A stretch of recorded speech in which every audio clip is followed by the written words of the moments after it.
Watu ya DCP wameniambia nipiganie kiti cha urais na niko hapo.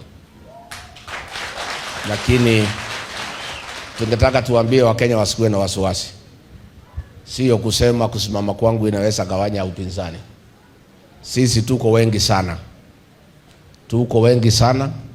Tuko na Dr. Kalonzo Musyoka, tuko na Fred Matiang'i, tuko na Martha Karua, tuko na Eugene Wamalwa, tuko na Justin Muturi, tuko Fred Matiang'i na kila mtu na mimi. Hakikisho yangu ni kwamba zote tutaketi pamoja, tusikizane, tutoe kiongozi mmoja wa kupambana na William Ruto uchaguzi ujao. And I want to promise the people of Kenya that Rigathi Gachagua cannot be the dividing factor in the quest for one presidential candidate.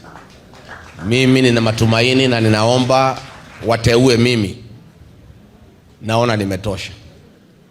Lakini kama haitawezekana, isemekane ni mwingine, ndio tuweze kutoa huyu jamaa, mimi nitamuunga mkono.